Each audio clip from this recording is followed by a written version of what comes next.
Firefly is the easiest way for you to start accepting online reservations at your campground or RV park. My name is Bradley, I'm the founder of Firefly, and let me show you how easy it is for you to set up and use Firefly at your property so you can increase your bookings and spend less time on the phone.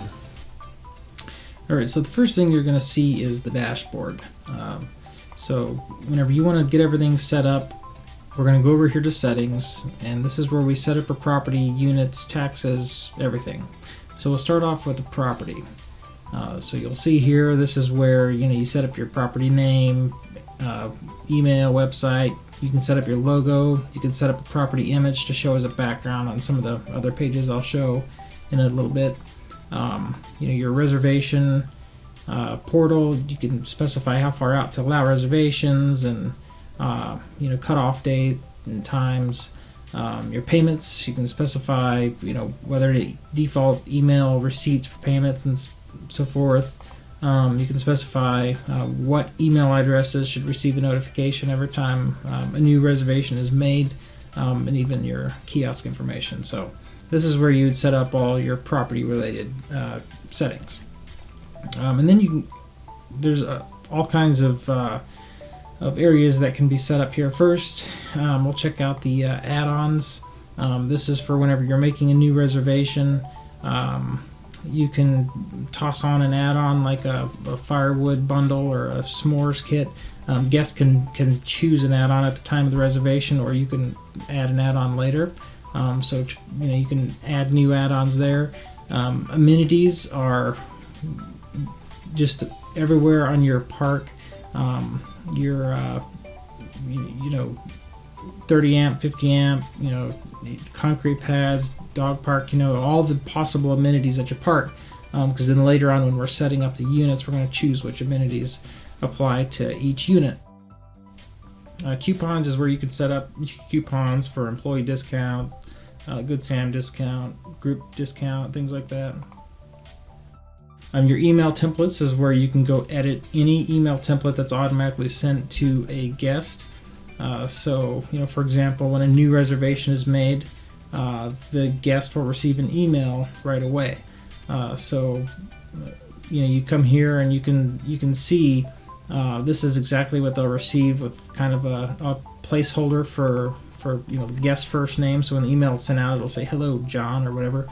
So you can come in here and you can totally customize. You can remove parts of this. You can add new parts using any of the placeholders up top here. You can even customize the subject as well. And then the map, you can upload a map of your property and then you tag each unit so it makes the map interactive, which we'll see later on when a guest tries to make a reservation. They can use the interactive map. And the policies are whenever a guest is making a reservation, they're going to see these policies and they have to agree to those policies in order to continue the reservations. You can set up your totally customized policies there. And taxes, you'll set up all the possible tax jurisdictions that you need to collect tax on. You can set those up here and their rates.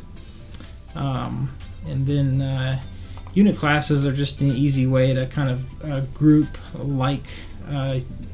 units. Like in this example, there's a standard RV space or a deluxe RV space. Just makes it easier to make reservations and to kind of keep track of your units, but you don't have to use that. And users, you can set up your users so as many users can use this system at once. And you can select a user and kind of choose what permissions they are allowed to have. And then utilities is where we can set up each of our utilities, which we can use to record automatically later on. And then once all that's set up, then we can go to units and set those up. So as you can see, I already have some units set up, but if you create a brand new unit or click a unit on the general tab, this is just where you create a unique name. You can specify a number for that unit, a description. You could set the max occupancy or max capacity for that unit, and then you specify what type of unit is. If it's an RV site, you can say the minimum and maximum length of RVs can fit in that site. You can choose which side that slides are allowed on, if both. You could even specify the minimum manufacturer year for a RV, so you can limit, maybe only certain age RVs are allowed in some of your sites, but other sites you could have older RVs. You can do that type of thing, and you can specify what type of reservations are accepted at a site. So ongoing is when you know the arrival date, but they're just going to pay monthly and they're just going to be a long-term guest. Or standard is when you know the arrival and departure date. So it's just like a regular reservation. So you can set aside some sites for ongoing, some sites for standard, or just accept all, like this one. Hide from Reservation Portal if you just don't want people to be able to reserve online. And you can set up a lock fee, so whenever people are making a reservation, they can choose to pay extra if they want to guarantee that they're going to get this specific site. And when it's locked, not to move them to like a similar unit. And then the departure buffer days is useful for, if you need a minimum amount of time between your reservations to, for cleaning and disinfecting and that sort of thing. You could say a buffer day of 1, and that wouldn't allow somebody to depart and arrive on the same day. There would have to be at least a whole 24 hours in between the two. So once you get all that, you hit save. And then the rates is where you're going to set up the rates. You can have daily, weekly, and monthly rates. And then within that, you have standard and special rates. So the standard rate is just your base default rate. And whenever we go to edit that, you'll see, you can give it a name. You can have a weekday and a weekend rate. And you can specify, when it begins and ends. So you can have like a 2020 rate and a 2021 rate. And you can even tell it to charge extra for, this rate could be good for 4 adults, but each additional adult is $5, or, that sort of thing can be done on here. Or you can just say this rate is good for 4 people. Doesn't matter if adults or children, and each extra on top of that is $5. Or you can just choose not to charge extra for any other occupants. So that's the standard rate, and then the special rate is the same, except special rates can be used for like holiday periods or seasonal time periods, and you can have as many special rates as you want. So you could have like a summer rate and then a July 4th rate. That's even more different. And the topmost rate, these are orderable, and the topmost rate is going to be the rate that gets applied. So if you have a July 4th rate, and you have a summer rate, well, if the July 4th rate is on top and it falls in July 4th, well, then that one's going to get used.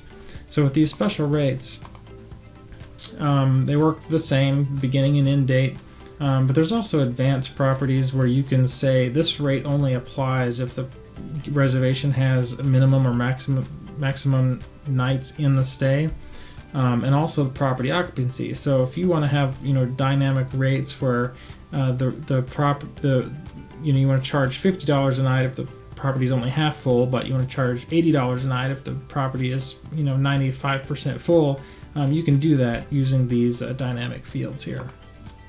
So you have your daily rate. You can set up a weekly rate for any reservation that's 1 week to less than a month, or a monthly rate for reservations that are longer than a month. And if you don't have a monthly or weekly rate, then it just falls back to the daily rate. So with these rates, you can have extremely dynamic. You can pretty much put any rate schedule that you want, and it can handle that. Then the next thing to set up would be the deposits. So you can add as many deposit rules as you want. By default, it's going to be set to just 100% for all reservation types. But let's say you want to, for ongoing reservations, you want to charge, 50% of the first month, versus standard reservations, you want to charge 100% of the entire reservation. Well, then, you can do that. You just specify, the amount. Is it a percentage or a dollar amount? And what type of reservation is this rule for? And you can also have dynamic fields here as well. So the nights in the reservation can be considered, as well as the days until the reservation starts. So if you want to have a different deposit amount, which is just the amount that the guest owes at the time that they make a reservation online, you can have a different deposit that would be due if they're reserving 6 months out versus 3 days out. So you can make it totally dynamic, and also the reservation dates, you can have different deposits depending on when their reservation dates are. So reservation deposit rules can be extremely dynamic as well. So once you get your deposit set up, you go in here and choose which taxes you want to apply to this unit. Photos, you can go in and add as many photos as you want, and you can rearrange them and remove some. In the amenities, the minis that you set up previously in settings, they're all going to show here. So then you're just going to choose which amenities apply to this specific unit.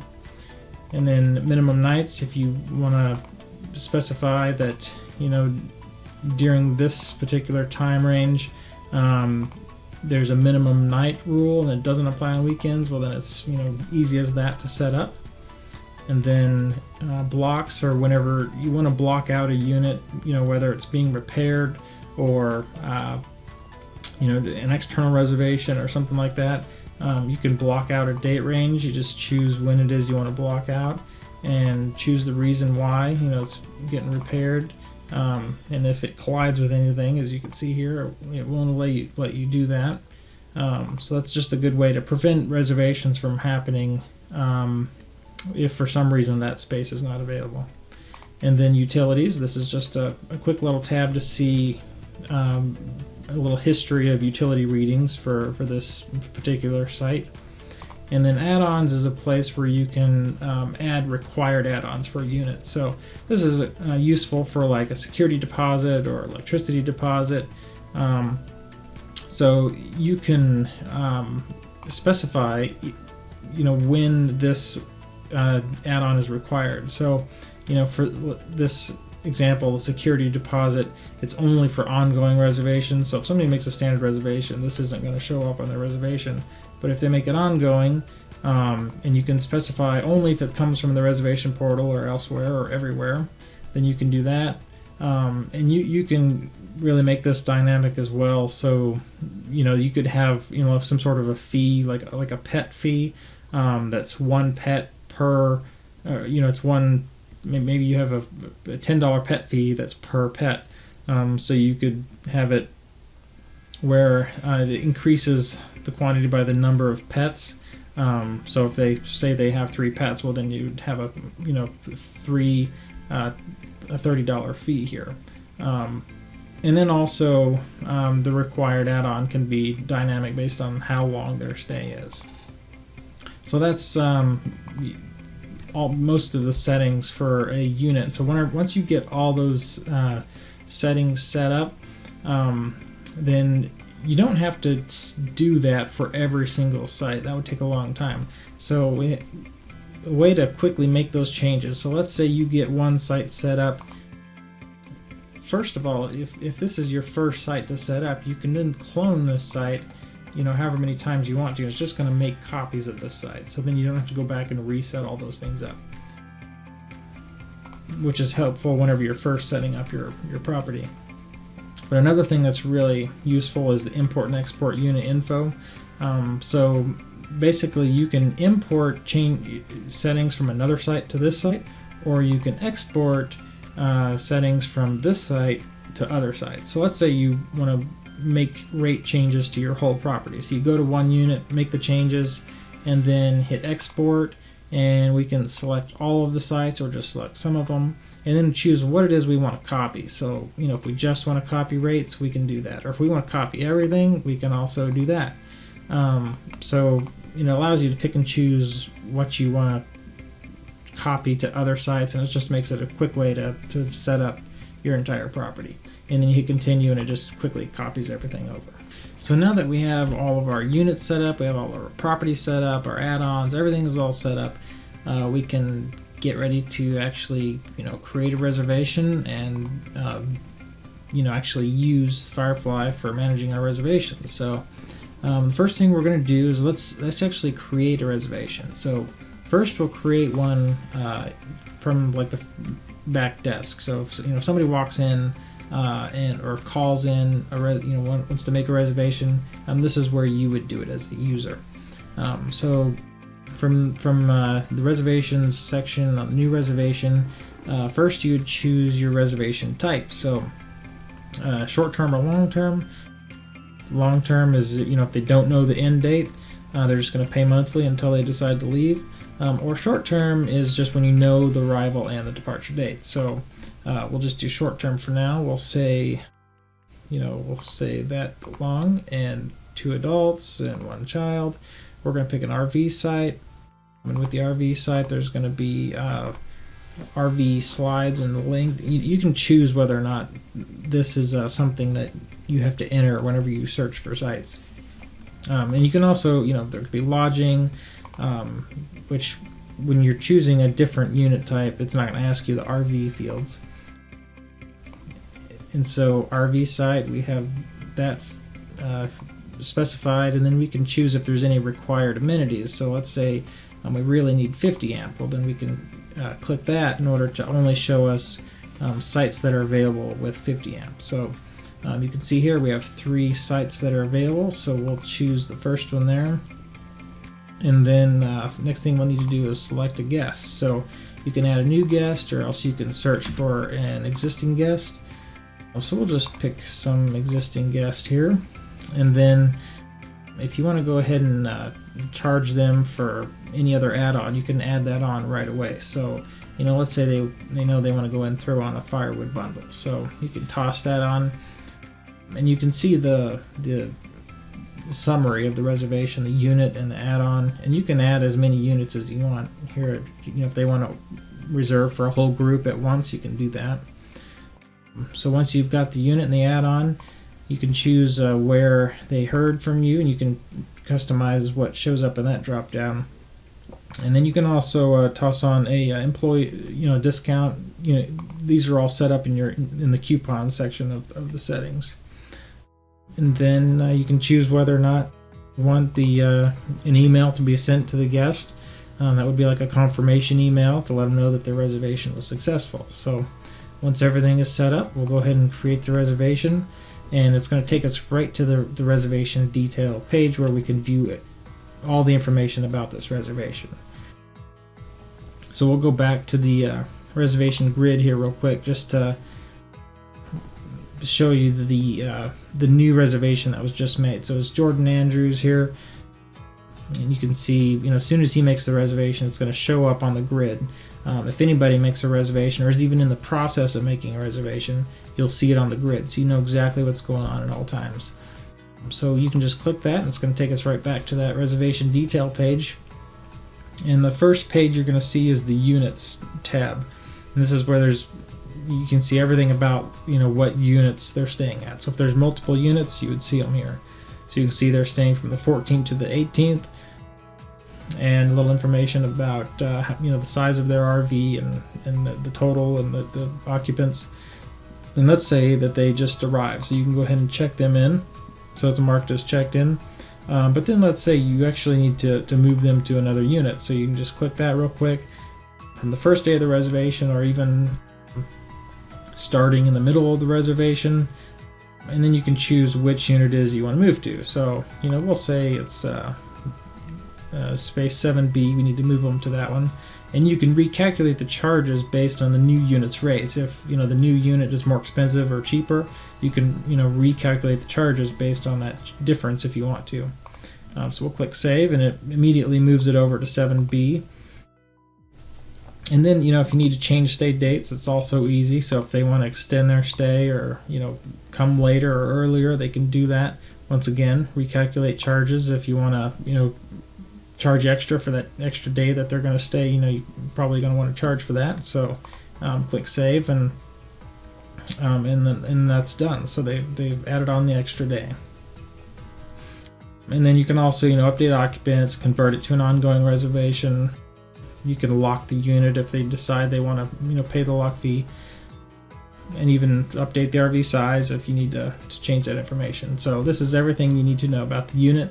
And you can also add on another unit if they decide they want 2 units, if somebody else is going to come with them. And then the add-ons tab is going to show all the add-ons that are added onto that reservation. So you see the firewood bundle that's here, so you can always go in and click add-on and add on another add-on, which can be an item that they're buying, or it could be a rental, like a golf cart rental, or it could be some sort of a fee. You could say late fee already pre-entered into the system, so it's easy to add. And then the next tab is the guest tab. So you can view the guest information, you can edit the guest, you can actually email the guest directly from here.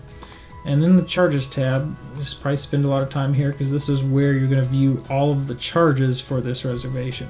So you'll see a separate charge for every, for the unit, and also for the firewood bundle, for the add-on, and also for the late fee add-on. And each charge is tracked separately, so you can pay each one.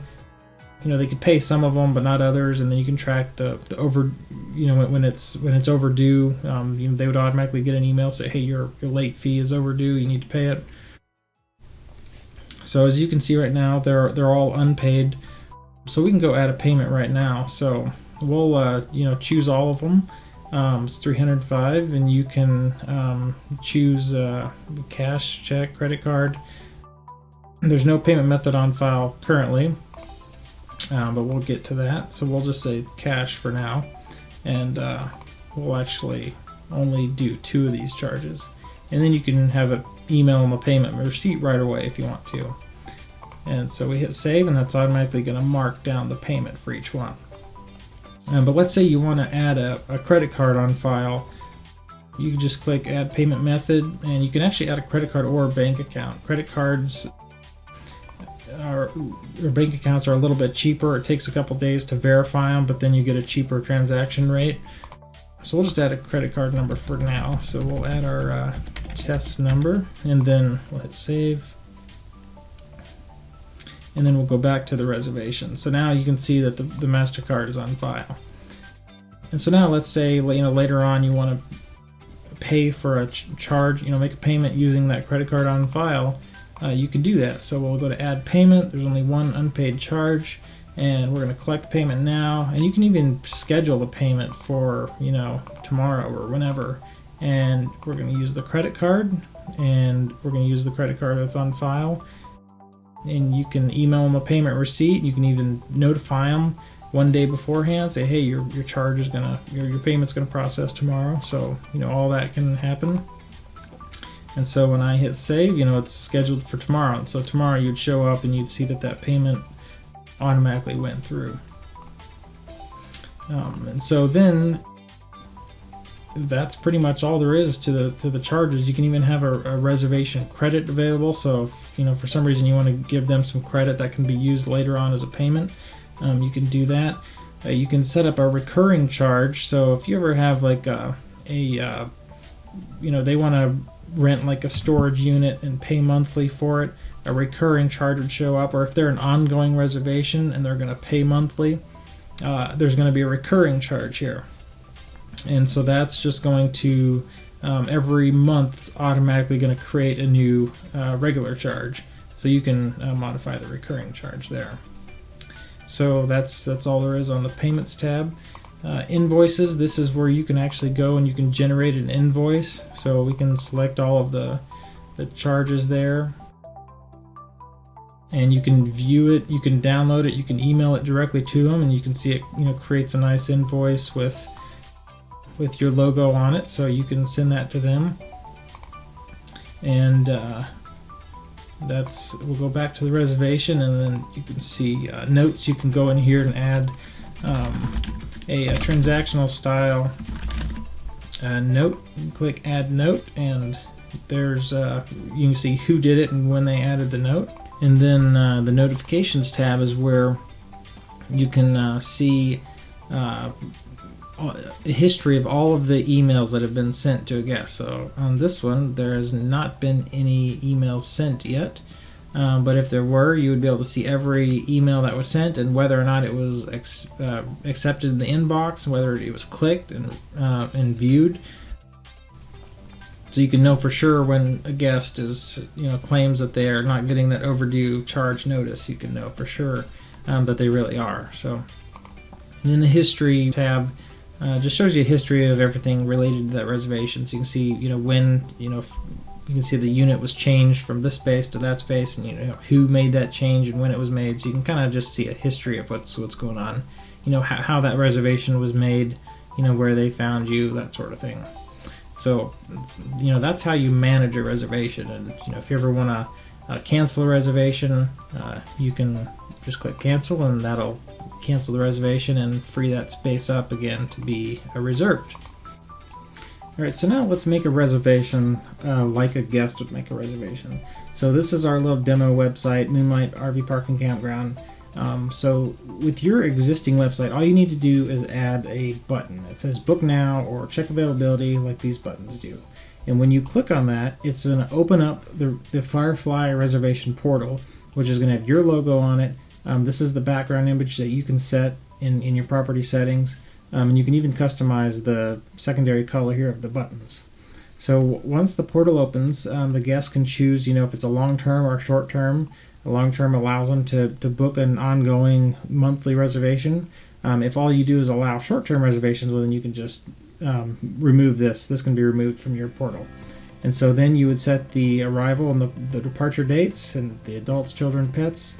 If you have, like cabins, lodging sites, storage, tent sites, RV sites, all of the sites, the unit types at your property will be listed here, so the guests will choose that. If it's an RV site, well, then they can specify the RV length and slides. This is also optional. And then there's also a view availability calendar button. So when they click that, this is going to show them availability for your entire property based on these the search criteria they have so far.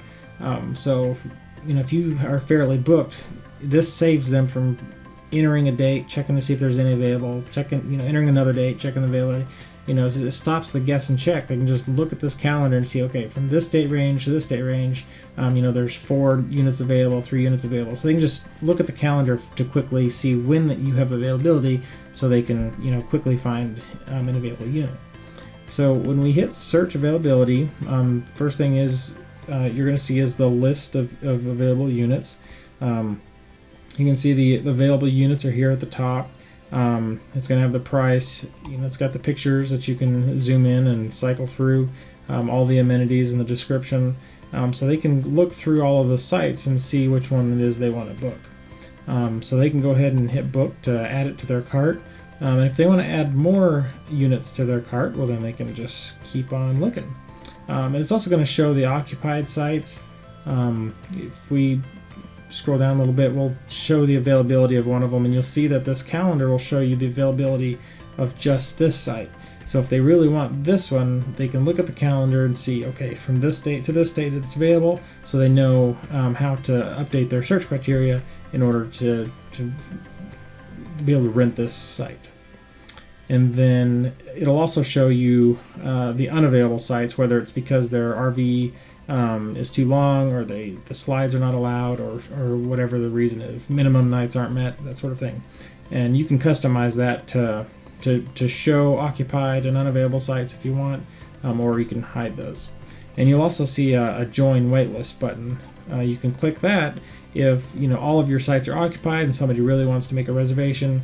They can come in here and fill out this form in order to join your waitlist, so that you can notify them whenever there is an availability. So we'll search again, and we'll go ahead and add that back to the cart. And you'll also see that you can look by a map. So if you have your interactive map set up, you can have a map of your campground, and you'll see these sites in red are not available. If you click on it, you'll see why it's not available, and once again you can see the availability calendar and all that. And then any site that is available will be green. This one's in our cart already, so it is blue. But that allows the guest to quickly see what's available on your property and where it is located on your property, and to book it all from the map. You don't even have to look at the list if you don't want. And you can, if there's multiple sites available, you can actually add multiple to your cart for group reservations. So once you're ready to continue, the guest would hit continue. And for this site, we have a lock fee set up, so the guest can choose to pay this $5 fee in order to guarantee this site. So if they don't pay this fee, there's a chance they might get moved to a different unit, a similar unit. But this allows you to charge extra in order for them to know that this particular site, they're not going to get moved from it. So they can go ahead and toss that into the cart, and you'll see it show up over here in the summary. And then we'll hit next, and then you'll see a list of add-ons. So the guests can go through and decide if they want to toss on a firewood bundle. There's also rentals, like golf cart rentals, that, the date range they can specify here. So that's already set to the date range of the unit, so we can go ahead and toss that on. And once everything looks good, hit continue, and then they'll see the policies. And these are customizable in your property settings, and they have to accept those in order to continue. And then finally, you get to the checkout page where they're going to enter the guest information, payment information, and then they can also enter a discount. So we'll go ahead and enter all that information now. Okay, so now that the guest information is added and the credit card is entered, the last thing they can do is they can choose where they heard about you. These referral sources are customizable by you, so you put in all the referral sources you want. And then also there's a drop down of coupon discounts that they can select. And this doesn't have to show if you don't want, but this is handy for just simple discounts like a senior discount or whatever, so they don't need to know group code. But if you do want there to be coupons where they just need to enter the code, that's also available. So now that we've selected a discount, everything's ready to go. And you can also see what the due now is based on the deposit rule that you set up for this unit. So the total is $81 plus the add-ons. It looks like the deposit for this unit was set up to just be 100% of the reservation. So all of that will be collected as soon as they hit the complete reservation button. It's going to go ahead and process the payment, and just like that, the payment's been processed. And they'll see a custom message here. This message is customizable as well, so you can add and remove whatever information you want. There's a link to a guest portal so they can go manage their reservation. And at this time, they'll also receive an email that'll say your reservation. It'll be the reservation confirmation, and also you will receive an email to let you know that you just received a reservation. So if we go back to the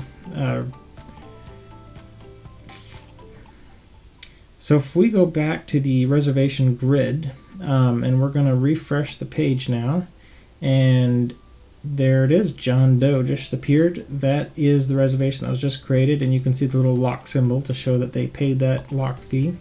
So we'll click on it to actually go take a look at it. So here's their information, here's the add-ons that they purchased, the guest information, here's the charges that were created, and you can see that the actual unit charge was added, the lock fee, the firewood bundle, and the golf cart, all separate items, so they each got their own charge, and it was paid in full, so they're all paid up.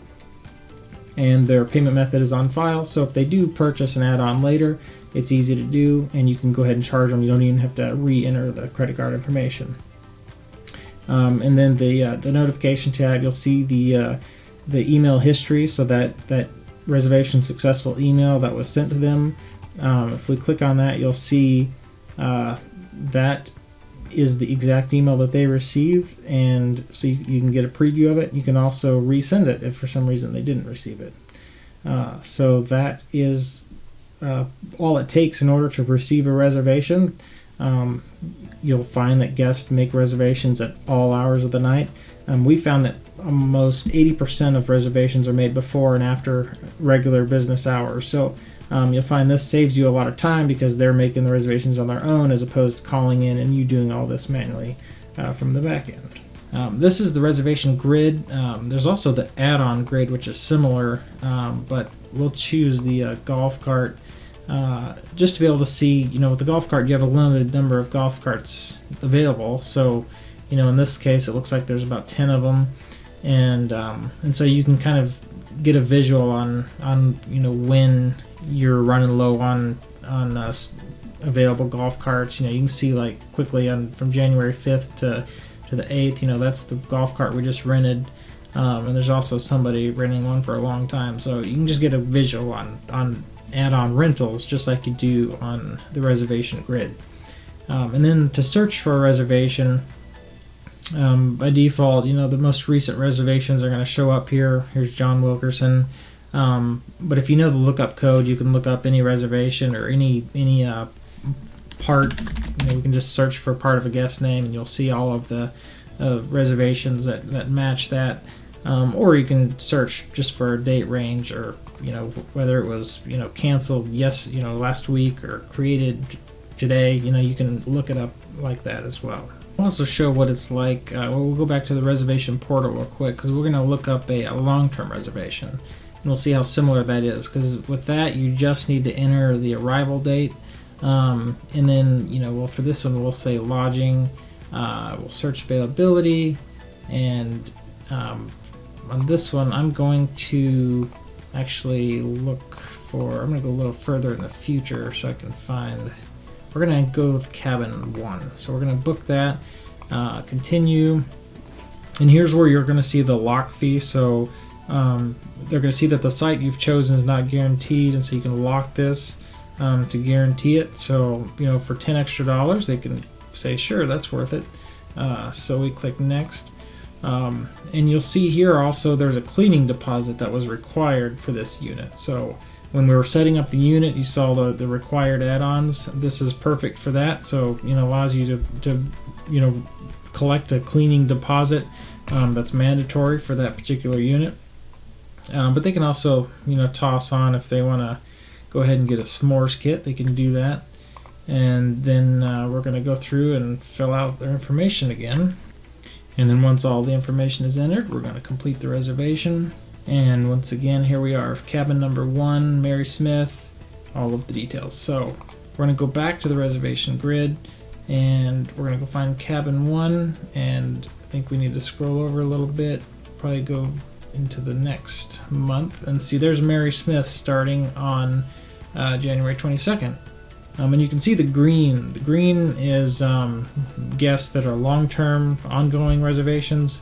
Blue is just a standard reservation. So if we click on that, you'll see the lock symbol. We know that they've paid extra to lock. If we go to the charges, we're going to see, here's each individual charge. So they paid extra for the lock fee. There's the regular unit charge. There's the cleaning deposit. And deposits, you can always go back and refund it at a later time. You can refund an entire amount, partial amount. You can even refund it to reservation credit or something if you want to be able to use it later on. So it's easy to refund payments, if they decide to cancel the reservation, you just can quickly go through and cancel these. And then you'll see the recurring charge here as well. So this is the ongoing reservation charge. So $18.95 is going to process monthly starting on January 22nd. So if we go edit this, you can say, hey, I want to auto process the payments. So every month, just automatically going to process. I don't even have to do anything. So we're going to send an email notification to let them know that the payment's automatically going to process. And then we're going to just keep them notified so that they know, hey, tomorrow your payment for $18.95 is going to process. So they're always in the know. And you can always customize the price in the description here as well. And then we're going to hit save. And it'll show you right here that the payments are going to auto process. So each month it's just automatically going to add a new charge down here in the charges section. So that's a little bit more information on how a ongoing reservation works. It's very similar, but it allows you to totally automate the process. So it's kind of a set it and forget it. They're automatically notified when when there's a new charge available, when their payments are going to process, and it's less work for you to do. Now, another thing we're going to look at is group hold. So a group hold allows you to manage groups. So let's say you want to set aside a group of RV sites for a group that's going to be making reservations. So basically, to create a new group hold, you can create a custom code for this particular group, and basically create an expiration date. So everybody has to make their reservations by this certain date. You can select an organizing guest. So we'll do that here, and then we'll save the group hold, and this allows us to go and add a few sites to the group hold. So for December 10th to, we'll say from the 14th to the 18th, there will be a week where we want to add cabins 1, 2, and 3 to the group hold. So now anybody, you're going to tell your guest, the organizing guest, okay, all of the guests that's in your group, they just need to make the reservation with the code Smith, and these sites are only available for them. So cabins 1, 2, and 3 for December 14th to the 18th are off limits for anybody else making a reservation. So if we go to the reservation grid, you'll see right here that there's a group hold, and I'm going to go to the reservation portal, and we're going to say December 14th through December 18th for lodging.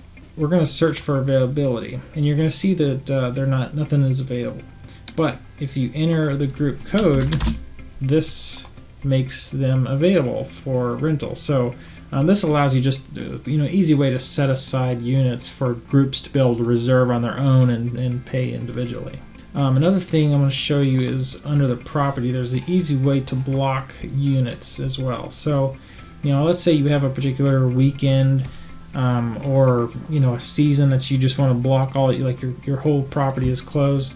You can create a new blocked unit group pretty easy. So we'll say in January from the 10th to the 16th, we're just going to be totally closed on all of our tent sites. So we'll select those, and then we'll click save, and you'll see now that closed from the January 10th to the 16th. If I go back to the reservation grid, you'll see the tent sites. I think that's actually, we'll go into the future a little bit here. Right here is January 10th to the 16th. These are closed, and so nobody can make a reservation.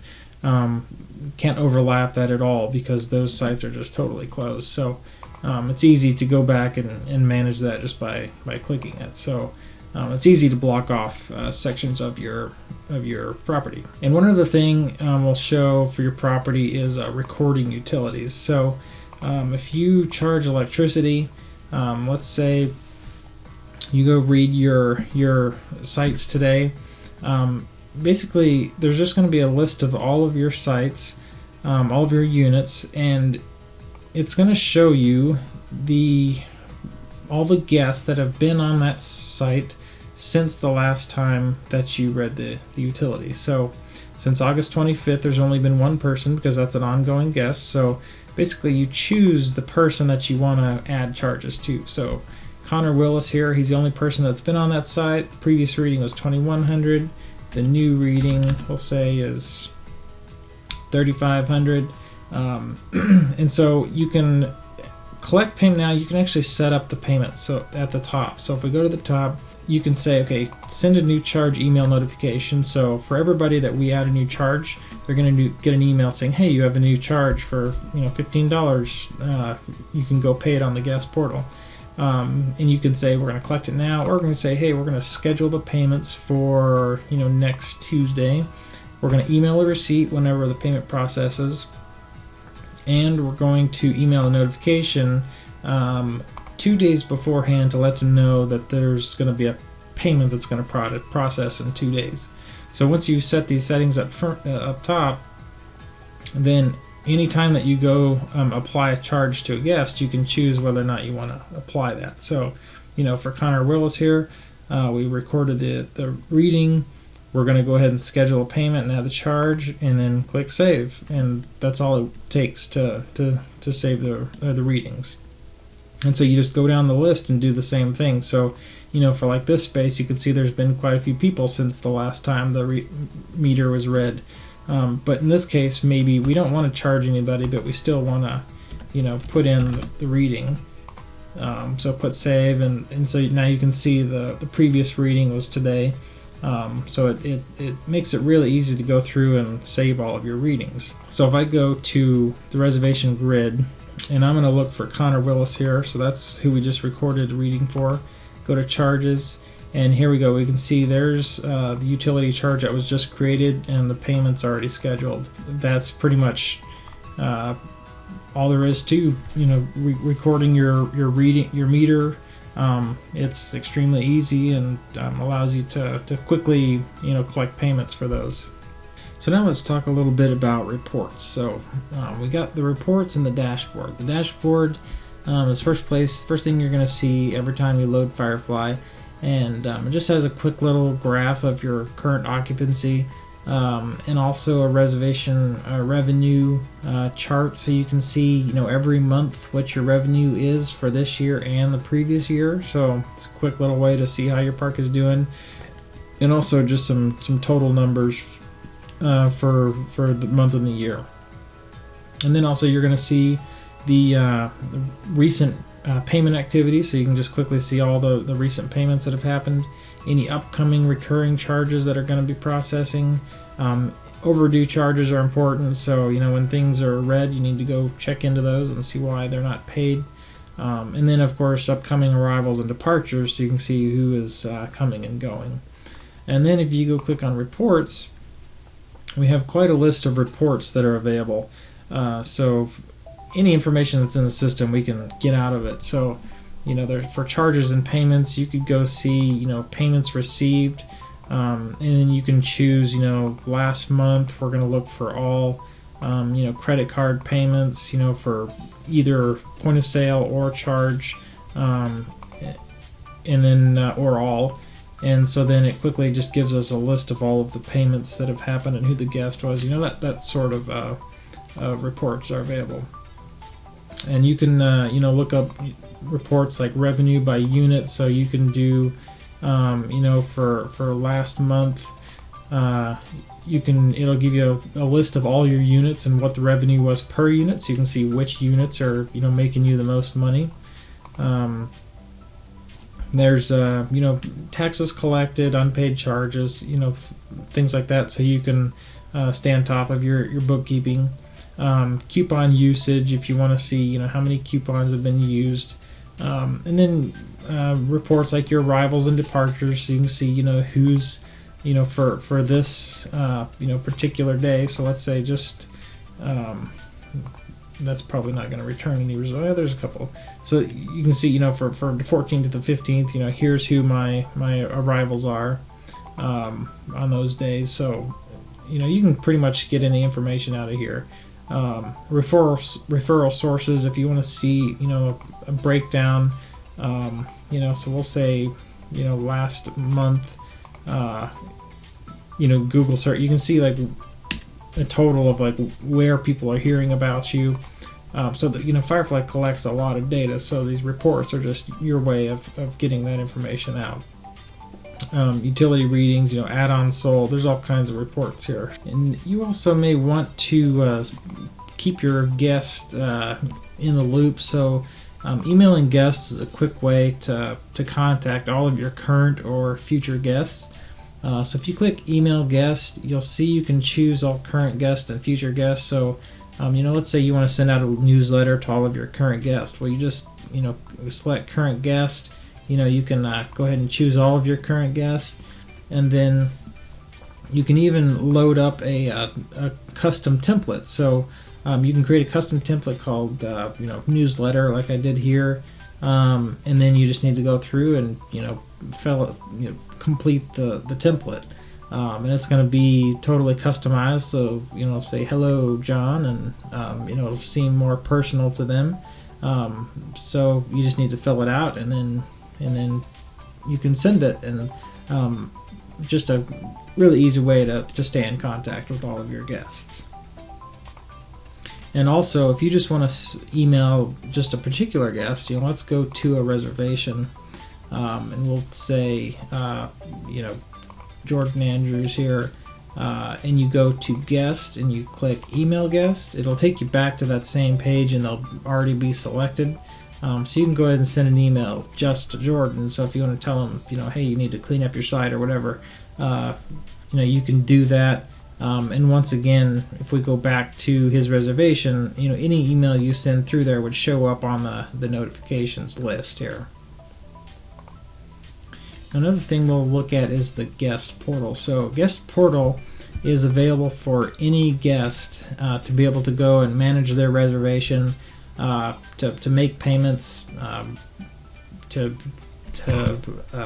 contact you if they want to make changes to their reservation. If their credit card is expiring, they can fix that here. So every email by default has a link to the guest portal, so they can always have easy access. So they just need to enter their name and their lookup code, and they'll be able to see their information and the unit's information. They can request a different unit, or request a change of states, or request cancellation. That just sends a message to you, so you can choose whether or not you want to do that. They don't have full control over their reservation here. But let's say they got an email saying their credit card is expiring soon, so they can go to payment method, and they can see here there's a credit card. They can add a bank account, and they can do all that on their own, in whatever time of day they feel like working on it. They don't have to wait for office hours to be open in order to come update their credit card or to make a payment. They can do all that from here, at 3 o'clock in the morning. So once they update their credit card, payment history will show them all of their past and scheduled payments. And they can also come in and actually make a payment. So they don't have any unpaid charges here.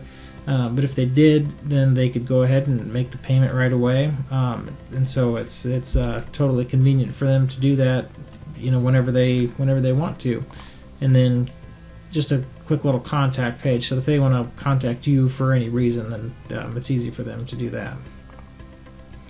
And so then we'll go back to the back end here, and we'll look at the point of sale. So the point of sale is if you have a camp store, or if you just want to be able to charge your guest for just little, knickknacks, or firewood or whatever, when they, you don't want to necessarily attach it to a reservation, but you just want a quick little way to charge them, then you can do that with the POS register. So the point of sale items is where you go ahead and set up all of your items. So we set up like a test little Snickers here.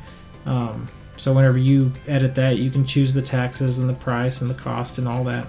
And then on the register, this is where you'd actually process the transaction. So you could scan with the barcode scanner, or just type it in, and there's your Snickers, and you can adjust the quantity, that sort of thing. And then when everything looks good, we can go ahead and add a payment, cash, check, credit card, debit card. There's a terminal available. So if you have the Stripe terminal, since our credit card processor is through Stripe, you can get a terminal to get actually cheaper transaction rates. And so they can actually just hand you the card, and you can either swipe it or tap it, or you can enter the card manually, or collect it offline if you already have your own credit card machine or that sort of thing. So we'll just say cash for now, and then you can print a receipt through a regular receipt printer, and off they go. So just a quick little way to be able to process transactions there in your store, in your campground. And then with the POS transactions, you can actually go back and look up all past transactions. So if somebody wants to return something, you can go look up that transaction and return that item. So and then be able to process a refund. And the kiosk is another kind of a self-serve thing. So if you open up the kiosk, this could be displayed like on an iPad or on a computer in your office or in an area where guests would have access to, even possibly whenever you're closed. So, if there was like a portion of your office where they could walk in and they could totally self-service themselves. So, even for small parks where there's not an office, they could walk into the office that's open 24/7 and they could see, okay, I would like to make a reservation, or I would like to check in if I've already made a reservation. So, if they click make a reservation, it's just going to take them to the Reservation Portal screen where they can go ahead and make a reservation just like we did earlier. Or, if they've already made a reservation and they just need to check in, well, then they click here and they just need to search for their name, and they would be able to make a reservation.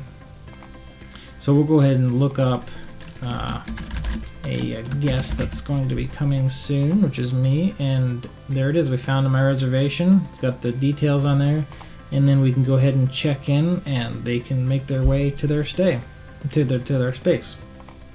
Back to the main menu. This will automatically return here after a few minutes.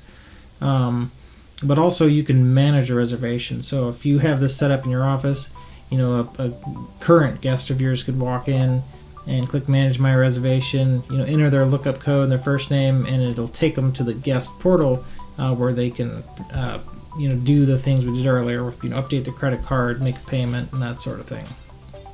So now that we're back in the reservation grid here, here's the reservation that I just checked in through the kiosk. So if we click that, you'll see they're currently checked in. So they totally checked themselves in, didn't even need anybody in the office for that. So the kiosk is just a great way to automate your park even further, so it takes even less interaction with your office staff, and guests can have enjoy the convenience of that being available any time of day.